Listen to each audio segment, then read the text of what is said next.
Okay, welcome to everyone for what is going to be a celebration of a stellar career. That career is, of course, Professor Joe. I almost did it again, Joe. Joe Bianco's retirement today, and it's a very unique experience to be doing this virtually, but one that I'm sure will prove to be a great acknowledgement of what has been an outstanding career. For those of you I haven't met, my name's Jim Waterston, and I'm proud to be the Dean of the Melbourne Graduate School of Education, and I'll be your MC today. Can I start by acknowledging the traditional owners of the lands upon which we meet, bearing in mind that we're all on different lands, and acknowledge elders past, present and emerging. And can I also acknowledge some very special guests who have come along today to support Joe, and of course, Nikki Bianco, Joe's wife. Great to have you along, Nikki. Joe's daughters, Hannah and Sophia Bianco. Great to have you both along. And of course, Hannah's 2.5-year-old granddaughter, Noah Paddock. So great. Hopefully Noah will sit there attentive, Joe, for the next hour.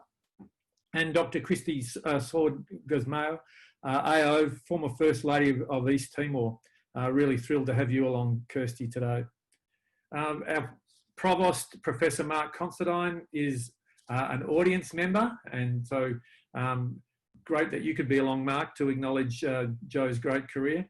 And of course, we welcome all colleagues and friends who have been able to join us today, and there are a great many, so thank you.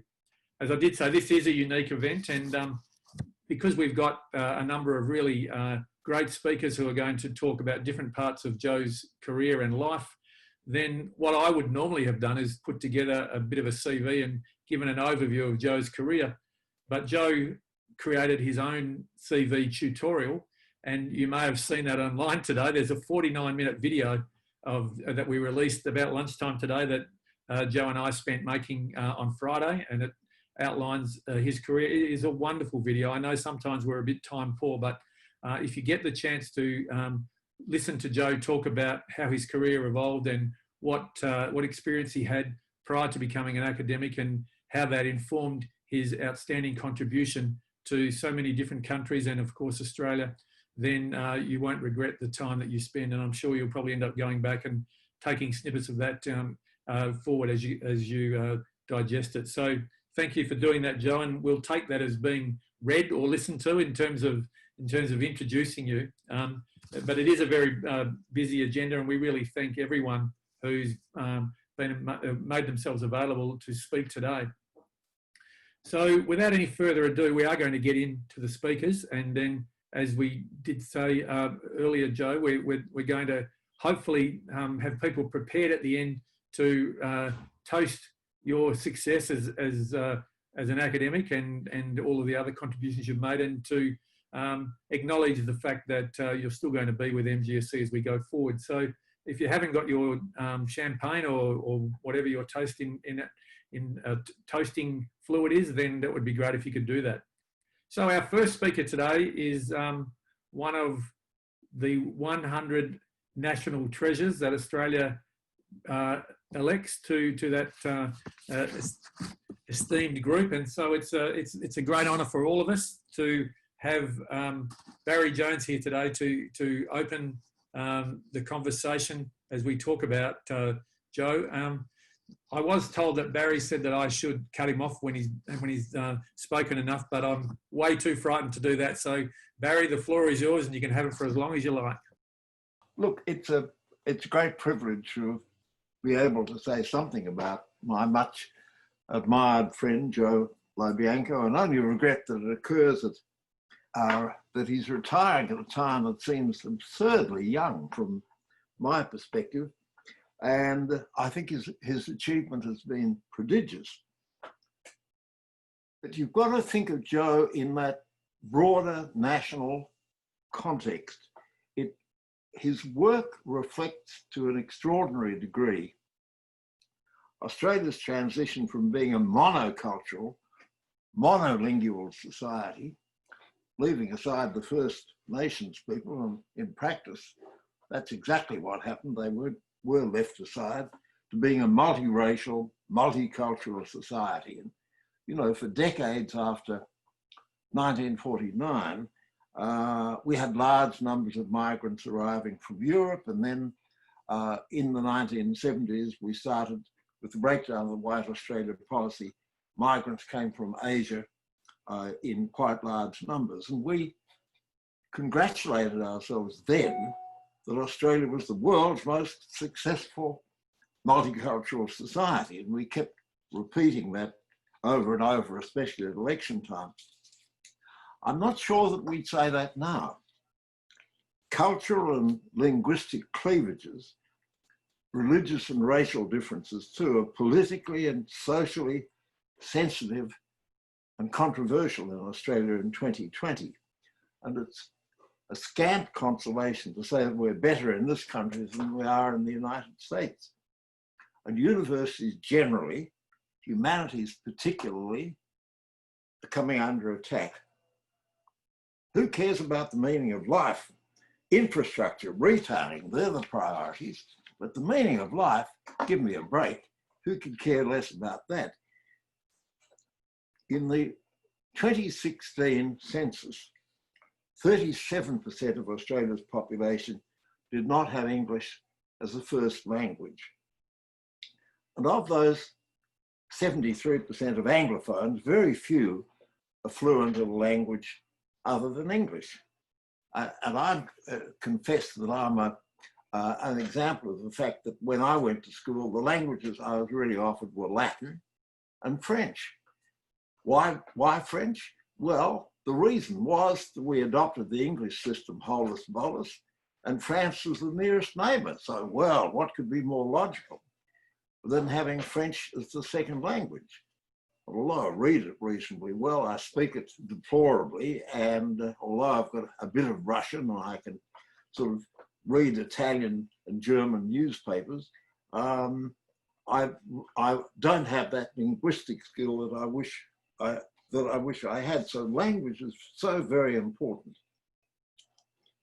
And language policy ought to be always right at the top of our political agenda, but it isn't. But it's not for want of trying by Joe. Joe's family migrated from Italy, as I'm sure the video, which I haven't seen yet, will point out. He grew up in Myrtleford, where he felt at first embarrassed that his parents still spoke Italian at home instead of being fully assimilated. Joe wrote Australia's national policy on language back in 1987. That's a tremendously important document, but I have to point out it's in the previous millennium. The first multilingual national policy in an English-speaking country. And it was issued by the Hawke government, or it's published in 1987, adopted by Bob Hawke. But the point is, we've got to keep working at this very, very complex issue. And we've got to be much more comfortable with cultures other than the culture we grew up in. Joe was, of course, chief executive of the National Languages and Literary Institute in Australia till 2002. And when you reflect that range that he's had going throughout, talking about reconciliation and peace through education, Canada, Ireland, Italy, Papua New Guinea, Singapore, Slovenia, South Africa, Sri Lanka, Thailand, Timor-Leste, United Kingdom, Vietnam, he has been extraordinary in the contribution that he's made. Joe became the president of the Australian Academy of the Humanities. He served there as president from 2009 to 2011. And interestingly, he was the first educator in that important role as one of Australia's 4 original learned academies. And then from 2011 to 2017, he was research director of the UNICEF Language and Peace Building Initiative in Malaysia, Myanmar, and Thailand. You see the extent of his range. And he was a senior research advisor for the European Commission in their project Languages in Urban Communities. Then chief executive of the National Languages and Literary Institute of Australia. Then, of course, Professor of Language, Literacy Education at the Melbourne Graduate School. So in that work, he supports international research projects. So his approach is global. He's published very extensively. I envy him that he's published 32 books, and he's published about 130 articles and chapters in books. So his range is absolutely global. We're very privileged to know him, and I'm sure, from what I know of Joe, that retirement isn't going to mark the end of his career, it'll mark the next phase. And I'm sure that in a way, he's quite likely to find that retirement will liberate him to do even more. I hope so. I hope he makes a lot of trouble for a lot of people.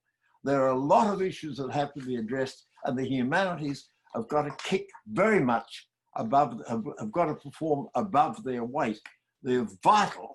They're vital. We mustn't think of them as something inconsequential that is just to be regarded as a servant of the economy. We ought to be bigger and better than that. Anyway, congratulations, Joe, on your extraordinary contribution to Australian public life. But you're a global citizen. You're a global citizen. You've never forgotten that. That's the priority. It's the essential humanity that's the starting point. Thank you very much, Barry. I'm sure that everyone sitting in their home or their home office would love to be applauding you right now. It's a great speech, and I'm sure Joe will acknowledge that at the end, but on behalf of everyone else, it was just absolutely brilliant. I have a little bit of envy though, because you did mention in your speech that you have low-level linguistic skills that limit you to only reading German and Italian newspapers. I want those low-level linguistic skills. That's typical of you, Barry, that you've got skills that range into every area. So fantastic, and thank you very much for starting us off on such a focused way. I really appreciate it. Okay, our second speaker is Professor Fazil Rizvi. Fazil has been a colleague of Joe's for a very long time. Between Joe and Fazil, they've made an enormous impact across all levels of education in Australia and internationally. Fazil's also retiring in 2 weeks, and it's fantastic that he's been able to make himself available today to speak to Joe as he goes first. So thank you, Fazil. With words, we do things is one of the most well-known aphorisms coined by the philosopher Ludwig Wittgenstein. It encapsulates his philosophical shift from a representational theory of meaning to a performative one. Words are not only used to describe the world, Wittgenstein insisted, but also make the world. They're used to convey love and hate, express sorrow and happiness, communicate anger and sympathy, give advice and orders, manipulate people, and indeed make war and peace. Language in this sense plays a crucial role in building harmonious communities on the one hand, and in keeping and forcing people apart on the other, in ways that are always changing and dynamic, and also contested. It is through language that we think about our sense of belonging, interact with others, and forge a sense of our rights and obligations. This, in my view, is the basic premise that is central to most of Joe Bianco's wonderfully expansive scholarly policy and educational work. In my view, no other scholar I know in Australia who has worked so thoughtfully, tirelessly, strategically to teach us about the importance of not only language, but languages in thinking about our sense of belonging, in promoting intercultural communication and understanding, and in resolving social conflict, and indeed in imagining the nation. I first came across Joe's work in 1988, a year after the publication of the National Policy on Languages that Barry talked about. More than 3 days later, the policy remains one of the most comprehensive, intelligent, and compelling accounts of how, in a culturally diverse society such as Australia, our rich linguistic traditions are an asset for forging social cohesion. Australia is richer for the intellectual, linguistic, and cultural resources that we are fortunate enough to have, including, of course, in our indigenous communities. In the national policy, Joe showed how the value of linguistic diversity should not only be seen in economic and instrumental terms, but it should also be seen as a moral right of every Australian. In this way, Joe brought together issues of economics, in which he was trained, and public policy, language and education, and ethics and politics. This is no mean feat, really expansive a way in which to approach public policy. 30 years later, the National Policy of Language remains, in my view, one of the finest reports on languages produced not only in Australia, but anywhere. In my view, it deserved greater support and resources than I'm afraid successive Australian governments have given it. Indeed, many aspects of the report and Joe's thinking have been more enthusiastically taken up and embraced elsewhere in the world. For example, in various international organizations like EU, UNESCO, UNICEF, World Bank, and so on, and in countries such as South Africa, Sri Lanka, and Timor-Leste. Joe has been invited to work in communities where linguistic diversity has long been a source of social and political conflict and has been used as a tool of oppression of minority. In South Africa, for example, as we know, Afrikaans and English were used to maintain unequal social differentiations under apartheid. And when apartheid was first dismantled in 1994, one of the first policies South Africa needed to develop was its languages policy, considered necessary for transforming South Africa into a democratic country. Joe advised them that this should not mean abandoning Afrikaans and English, but placing African languages alongside them. One of the architects of South Africa's languages policy, the late and very wonderful Neville Alexander, once told me that Joe's work and Australia's national policy for languages was absolutely central to South African government's policy deliberations. Joe's work in Sri Lanka and Timor-Leste has similarly been influential, as even if, unfortunately, conflicts persist in each of those places.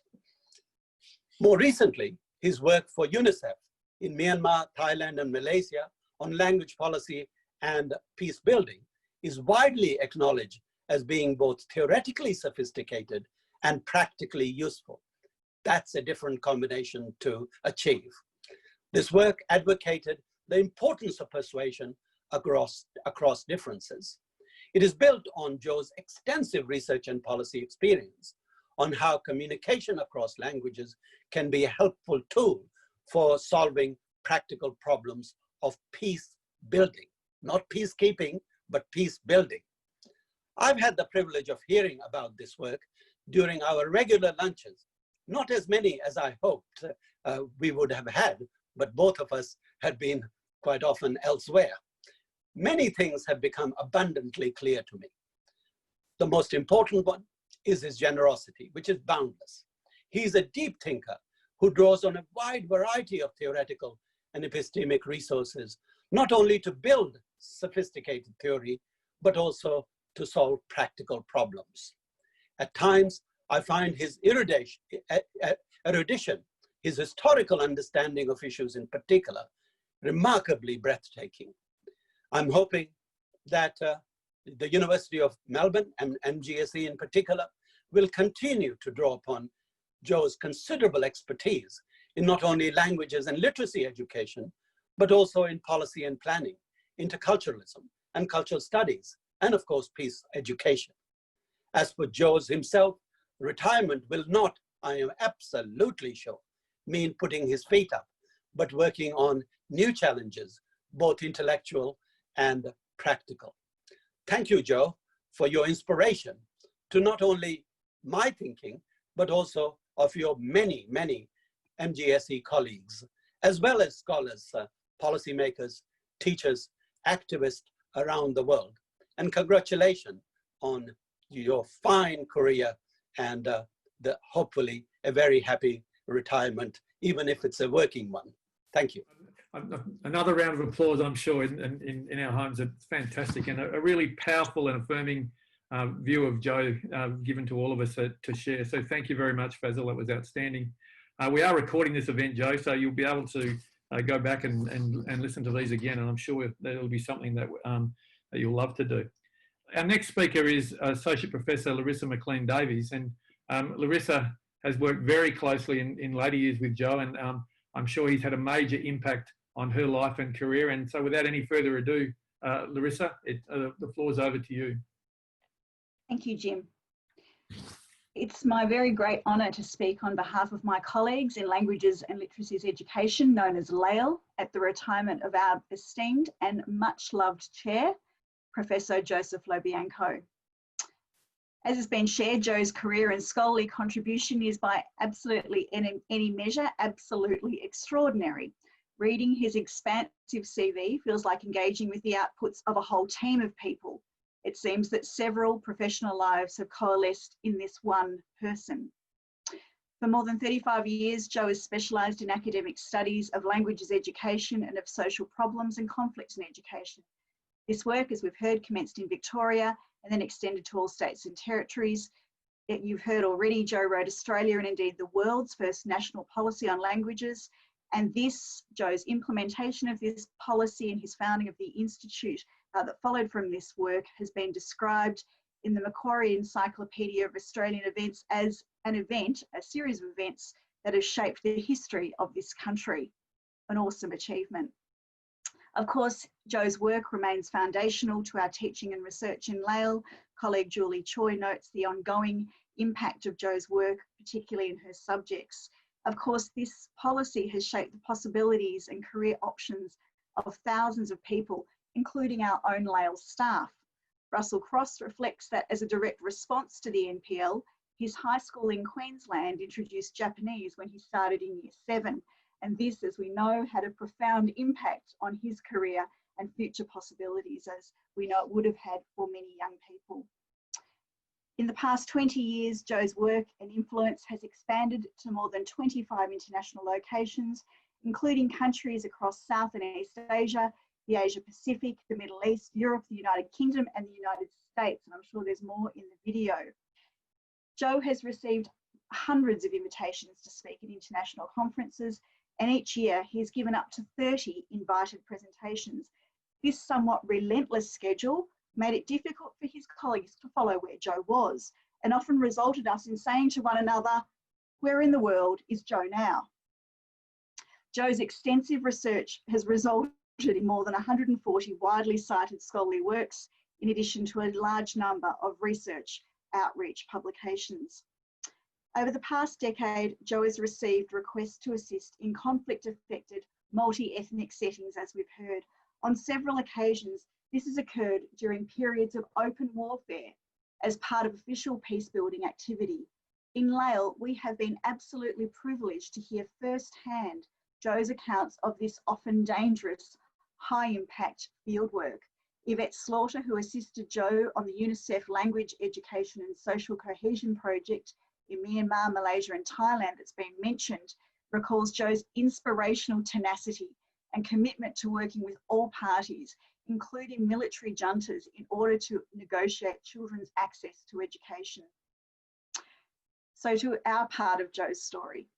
Joe was appointed as Chair of Languages and Literacies at MGSE in 2004, and over the past 16 years has profoundly shaped the direction, priorities, and reputation of LAIL and its members. I'd like to turn attention to Joe's contribution to LAIL and to MGSE briefly, and to speak of the way he has impacted on all of us, both professionally and also personally.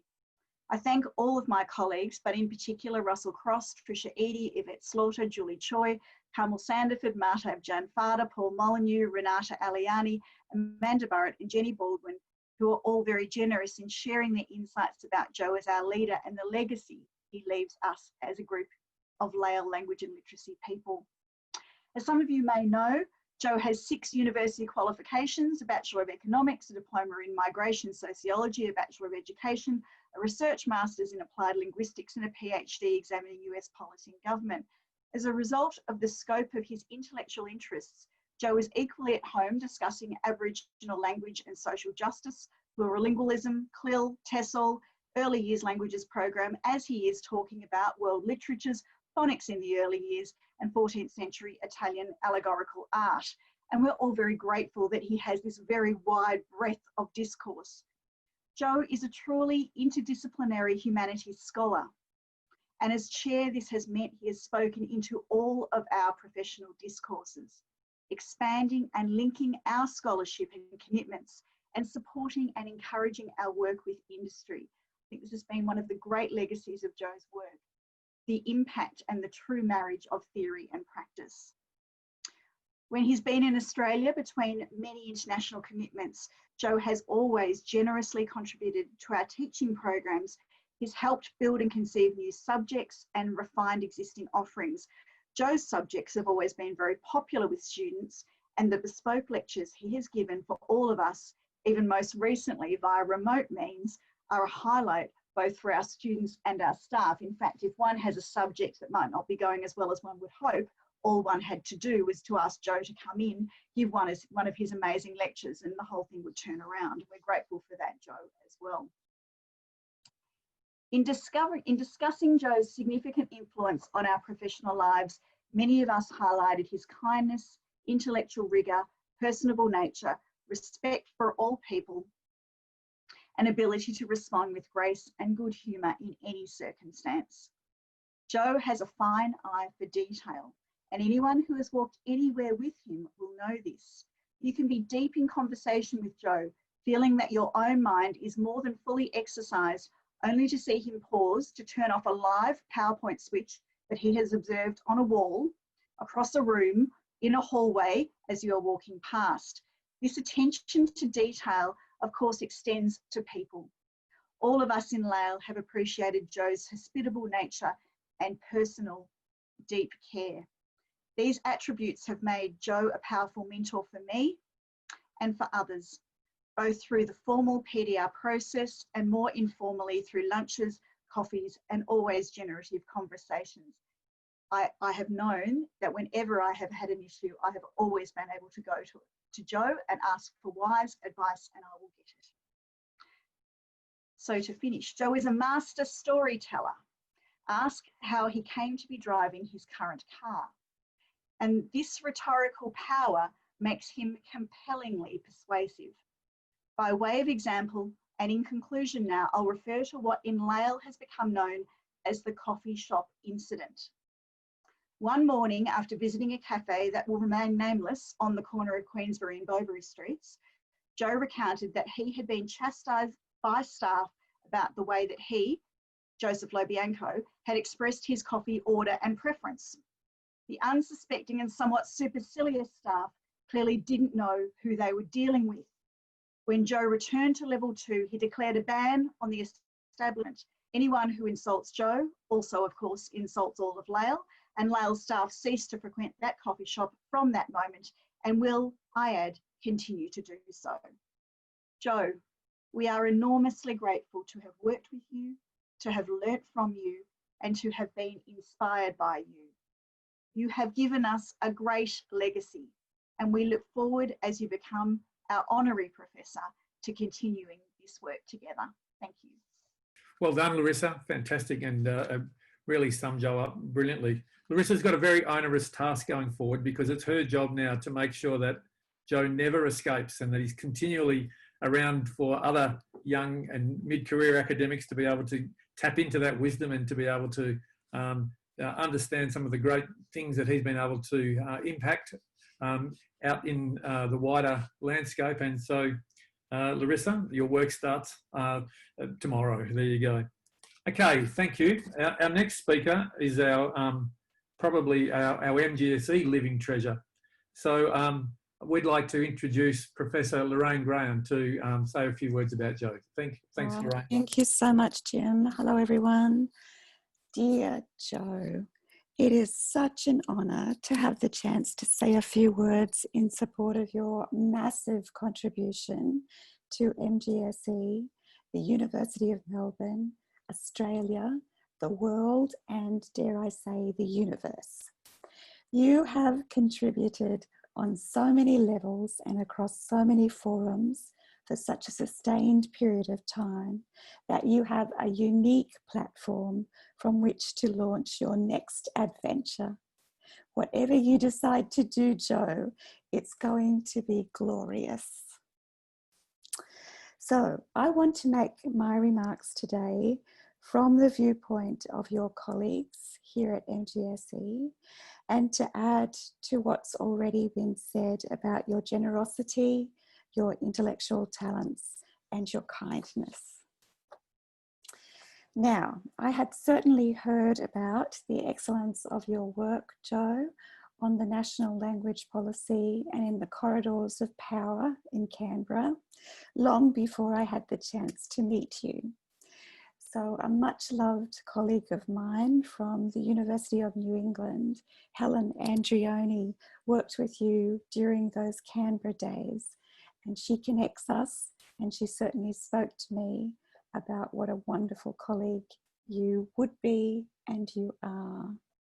So I would like to thank you on behalf of your MGSE colleagues for all the generous gestures of connection and mentoring that you have extended to us over the years.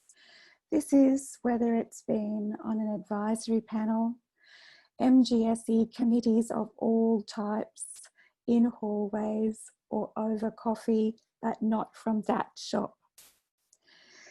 I have two particular instances that I'd like to mention this afternoon. The first occurred during meetings of the professoriate when we were involved in the last strategic planning process just a few years ago.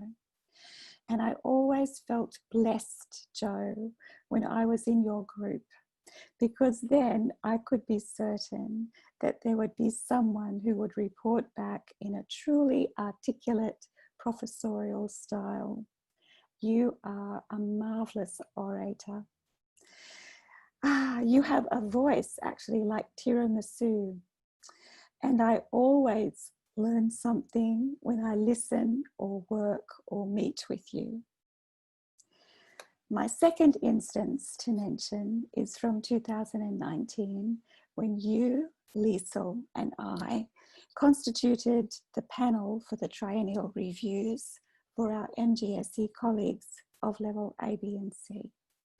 This was a lot of work that culminated in days and days of meetings, but it was an absolute joy to work with you and to witness firsthand your ability to connect, encourage, inspire, and prompt others to recognize what they had already achieved.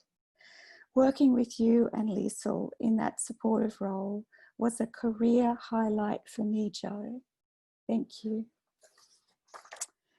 So, Joe, as you know, I also work in the same broad area of literacy and language as you and Larissa, but I do it, albeit adding learning difficulties to the mix. So I have heard you speak about the 5 E's of language education, and these E's are reasons for pursuing language education as part of growing up and becoming a global citizen. These relate to enrichment. You can do it for economic reasons, to boost equity, for external reasons of your own, and to build intercultural understanding. So what I'd like to offer you this afternoon, though, Joe, is what the 5 E's might look like in a post-full-time MGSE world. Perhaps they'd be something like this: ease, energy, entertainment, enjoyment, and eminence. What a pleasure to work with you, Joe. Sincere best wishes to you and your family, Professor Joe Bianco. Thank you, Lorraine. Fantastic. And very evocative image there of Joe's voice sounding like tiramisu. So I'll have to ponder that a bit longer. I'm looking forward to having that tiramisu upon us very soon, Joe. Now, our final speaker in terms of people that we've asked to contribute today, Joe, is Professor Emeritus Leslie Farrell. And I just have to say how wonderful Leslie looks. I feel like she's got a bit of Nostradamus in her, retiring right at the end of last year. She was the only person that knew COVID was going to come and work us all to death. So you look fantastic, and it's great to have you back with us today, Leslie, even though you've been doing lots with us. Like we're saying, Joe, when you retire, you never get to escape, and Leslie's certainly been a great stalwart for us already. So Leslie, over to you. Thank you. Thank you very much. Hello, everyone.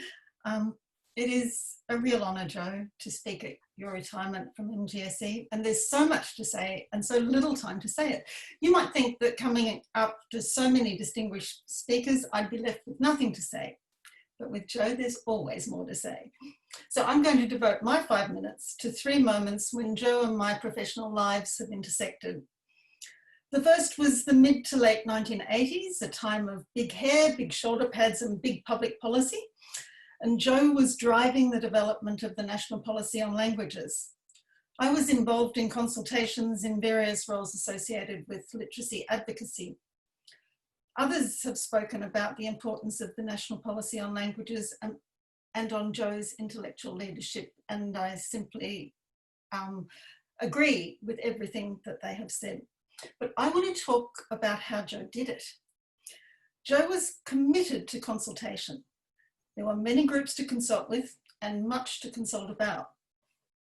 In the language and literacy field alone, there were the child ESL people and the adult ESL people, the primary people and the secondary people, the adult literacy people and the workplace literacy people, the school languages people, the university languages people, and the community languages people. Curiously enough, while we had strong views about the shortcomings of all the other groups, we rarely had very much to do with each other. Each group was, however, confident that we occupied the moral high ground. We knew what was best for the people that we understood to be disadvantaged. Joe, on the other hand, had the quaint idea that disadvantaged people could speak eloquently for themselves.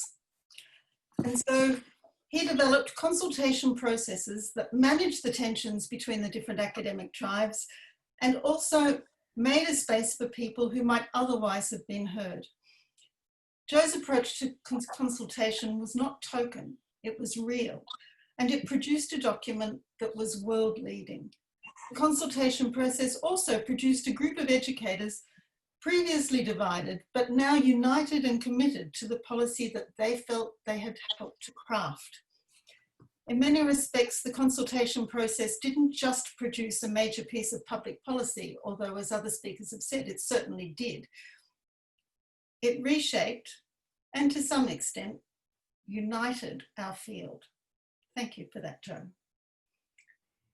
The second point of intersection was the mid-2000s. Joe was working here with us at MGSE, and I was working at Monash. The institutions were, of course, sworn enemies. Nonetheless, I asked Joe to launch a book I'd written on literacy and knowledge in technologically mediated, globally dispersed workplaces. It was at the time, to say the least, a niche interest in the language and literacy field, and it certainly wasn't Joe's patch. So I can't tell you how delighted I was when it came time for Joe to speak, to see how closely he had engaged with it, what depth and breadth of knowledge he brought to it, and especially his learned curiosity about the issues I was dealing with. I asked Joe to contribute a chapter to a book I was editing on English in South Asia, and he wrote profoundly on Sri Lanka, a country he knew from his work on peacekeeping. Again, the breadth and depth of his knowledge was extraordinary. It was no surprise to me that he was elected President of the Academy of the Humanities. The third point of intersection was when I joined Joe at MGSE in 2014. We worked together in Lael in the development of teaching programs, the supervision of doctoral students, all the usual things. Sometimes we would have lunch, and it was at those lunches that I learned about work Joe was doing for UNICEF on the language and peace building initiatives in Malaysia, Myanmar, and Thailand. And as Joe talked about some of the challenges in bringing together parties that truly were in deep and mortal conflict, a consultation process in which not only lives but whole cultures were at stake, I was reminded of the extraordinary skill and commitment to real effective consultation that Joe had demonstrated in bringing the national policy on languages home all those years ago. I'm looking for more lunches with you, Joe, but for now, I just want to say thank you, Joe, for all of it, all that you have done, and for all that you're going to do. Thank you. Thank you very much, Leslie. Fantastic, and a great way to round off a collection of great speakers who've really done Joe justice. Now, there are lots of other people that would like to have spoken, Joe. We had people contacting us right up until today, so we didn't want to let everyone down, so we've made a short video and we've given people a chance to quickly offer their acknowledgement of you and your wonderful career and your collegiality and friendship. So without any further ado, we'll start the video. Joe, I can recommend semi-retirement, although I suspect you're going to be less retired than most. I've been an admirer of you and your work since actually before I came to MGSE and before you came.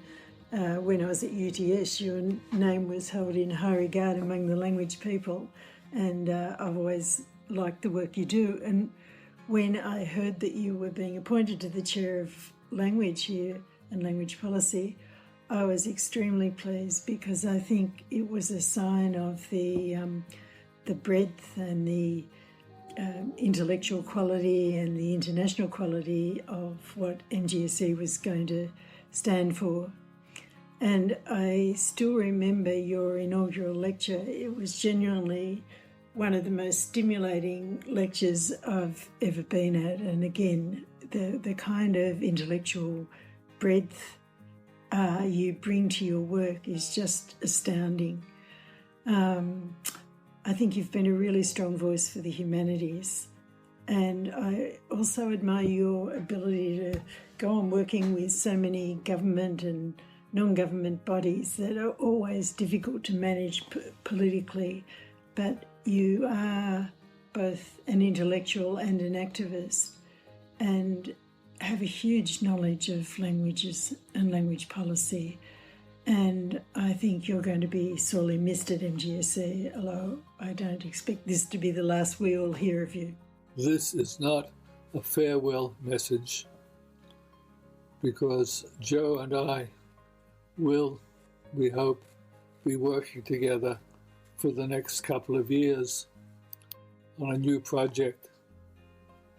I have followed his work ever since he first persuaded the government of Victoria to develop a language policy program and showed his skill in working at the practical side of language management.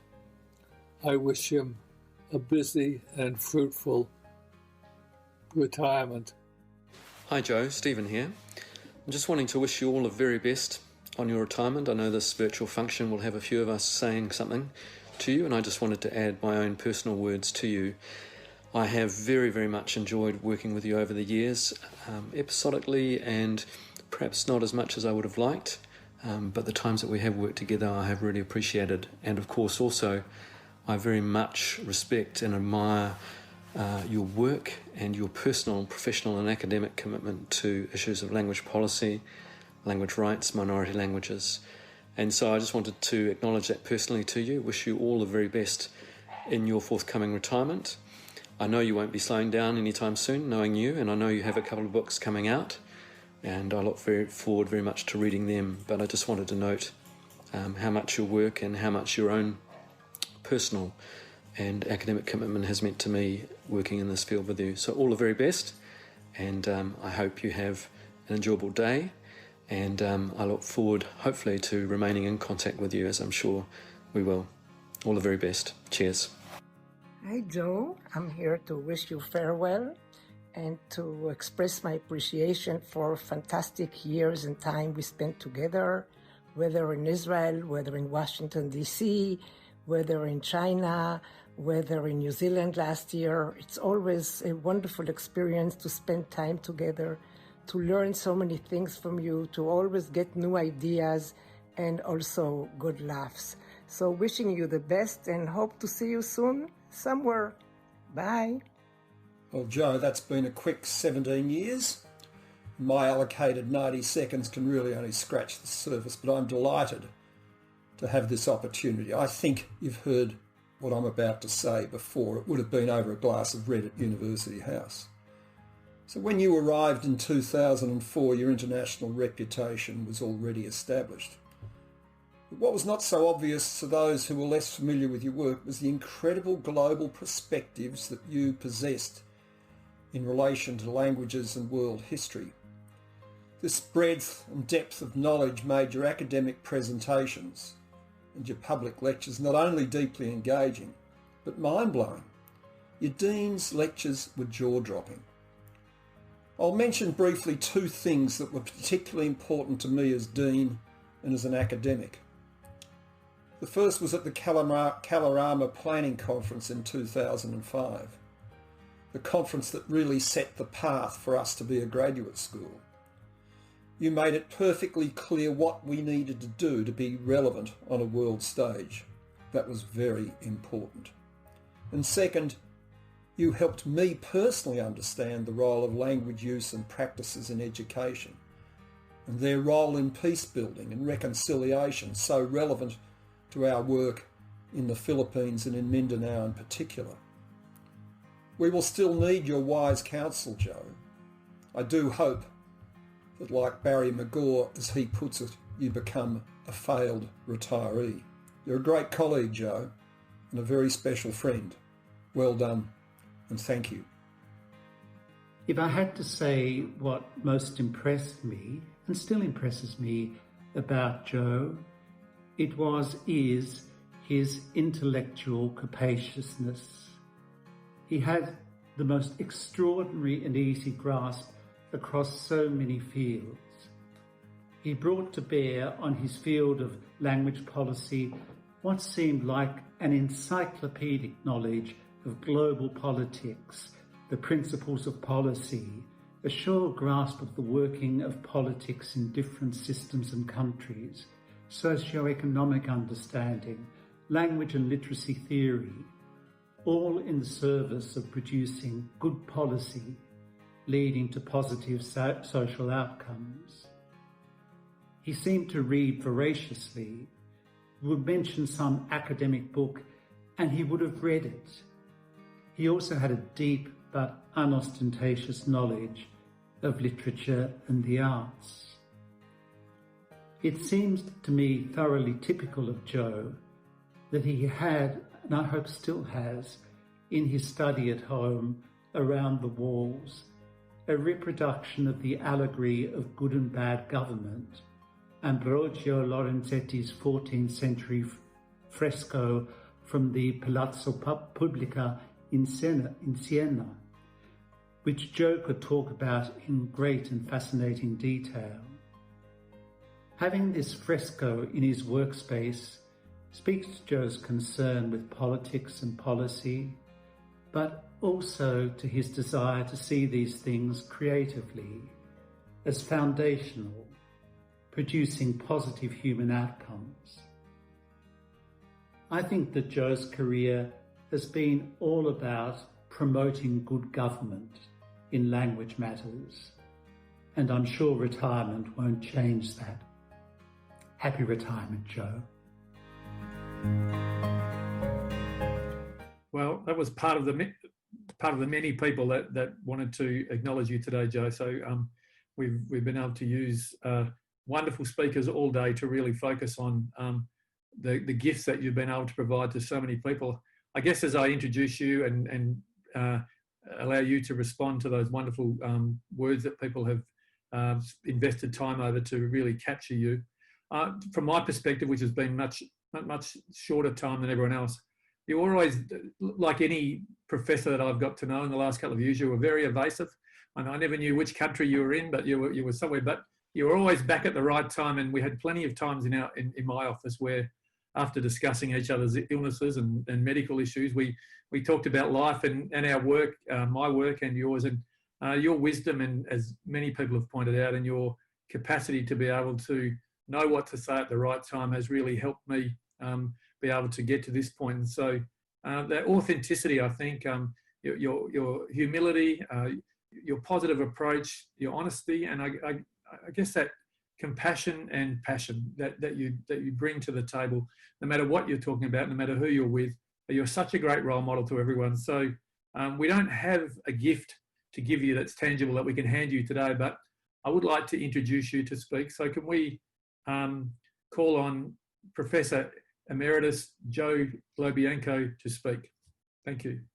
Some of you might doubt that I'm going to say that I am overwhelmed and will be struggling for words, but I really do feel that way.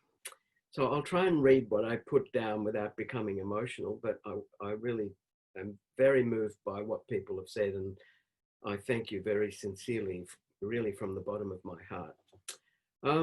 It's the end of a 46-year period of professional employment, although as all migrant farm kids know, there was never a time not to be working.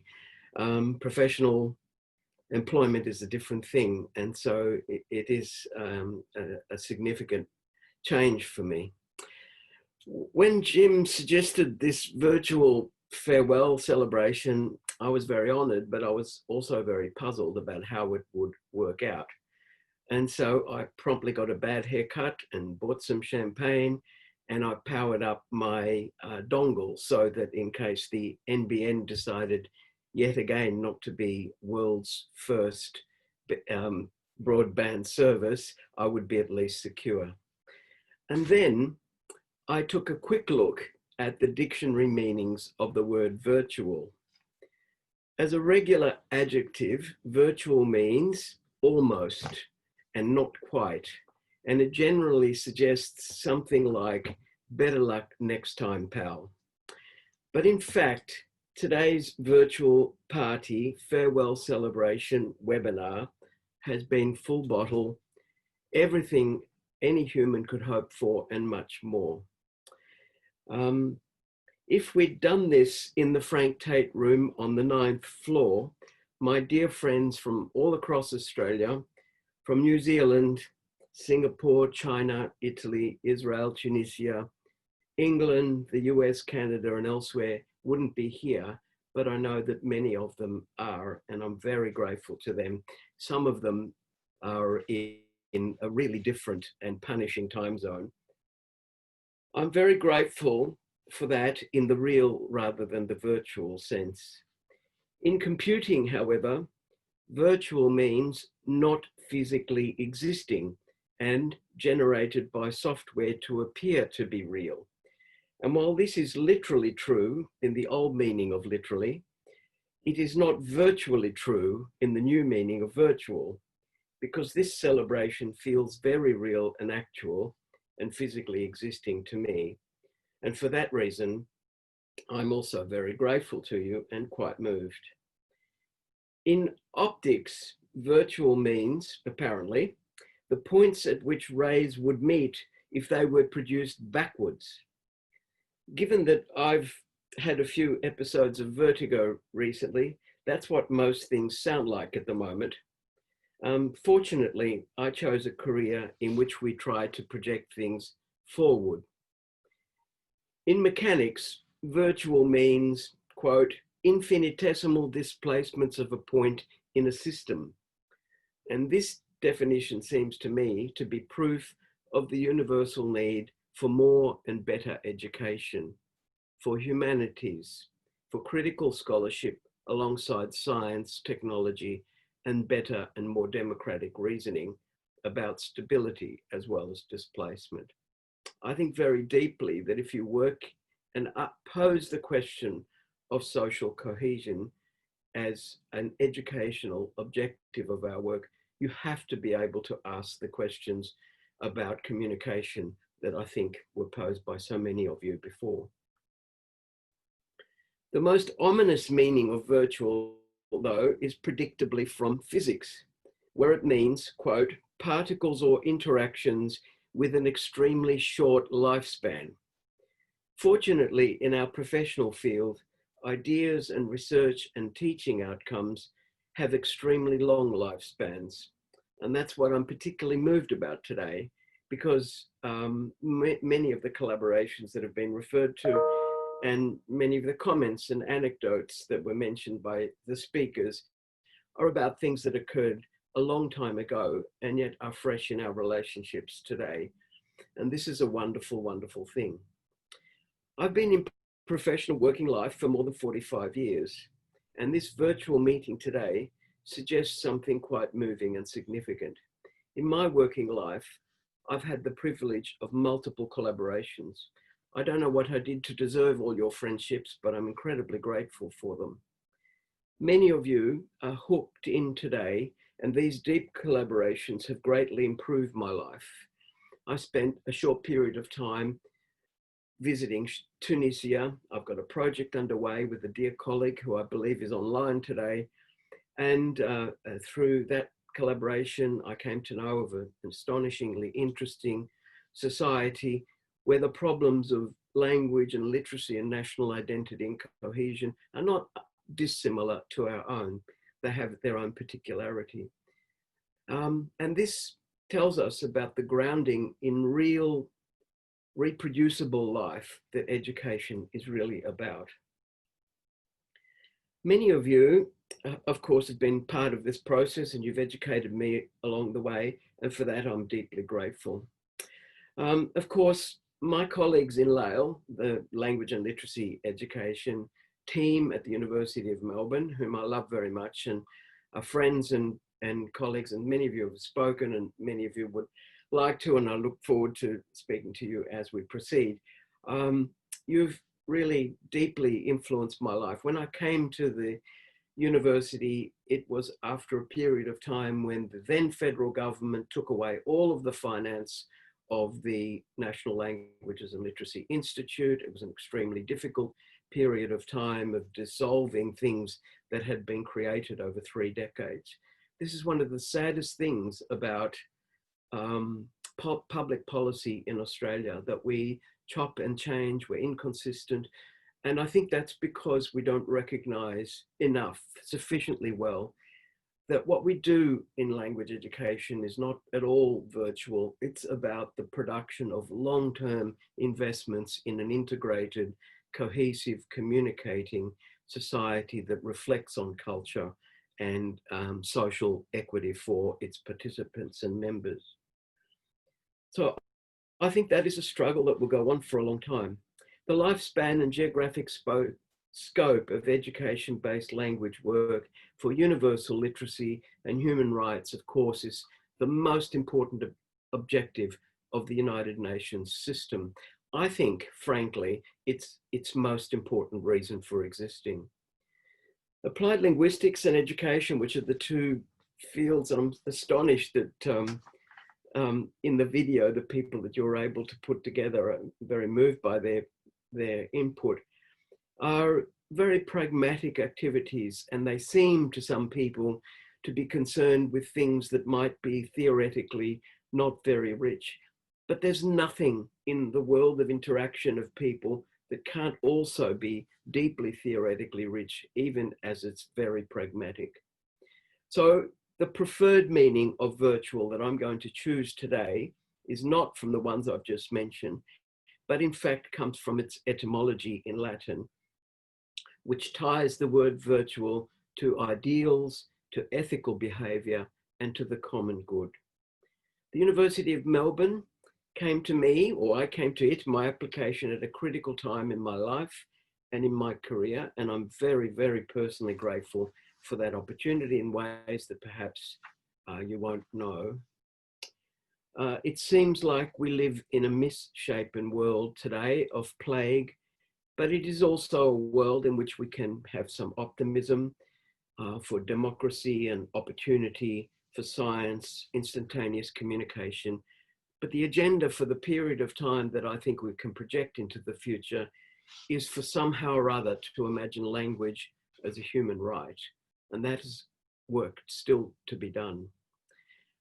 At his 90th birthday party, the American pragmatist John Dewey was asked to come up with a statement that might summarize his work. And one of the things that he said was probably the most important thing he ever said. He said, democracy begins in conversation. I believe that very deeply. I believe in dialogical processes in learning. I believe in democratic practice as a form of social improvement. And I believe in education as a process of that. So to Jim, to Barry, to Fazil, to Larissa, to Lorraine, and to Leslie, and to all the people in the video, to my deep friends at Language and Literacy Education, to the graduate school, thank you very much from the bottom of my heart. I want to mention also my darling Nikki, my wonderful daughters Hannah and Sophia, my son-in-law Ben, and the incredible Noki Nu, who makes everything worthwhile. Thank you very, very much. Congratulations, Joe. It's been a fantastic hour, and one that I'm sure you'll reminisce on, over times to come. But we did agree when we decided to have this virtual retirement function that we are going to have a face-to-face function as soon as we're able to. And so on floor 5 in the Kwong Lee Dow building, we will all gather together and be able to toast. You can't drink it yet, Joe. And we will all get together and toast you. But it's been a great opportunity on the day that you do officially retire, just to tell you how much we love you and how much difference that you've made to society. And I think that's the part I'd like to finish on. Everything I know about you and listening to your own description of your career yesterday, on Friday when we spoke, you've devoted your life to improving opportunity for everyone, wherever you've gone. You had a career before academia, which stood you in great stead to think about research and impact that was going to change lives. And I think the fact that you've been addressing disadvantage and equity gaps makes you a truly outstanding human being. And so I'd like everyone to raise their glasses, if you have one, and to acknowledge a true friend, a colleague, a great role model, but an outstanding human being, to Joe Bianco. Okay, well, I hope you've got a great dinner planned, and I hope you have a celebration, and all the best, Joe. And thank you to everyone that participated. It's been a fantastic occasion for all of us to just see how brilliant this profession is, to see how people who have lived a life making a difference can show us why more people should go into this this line of assistance through life. So thank you very much, and I wish you all well.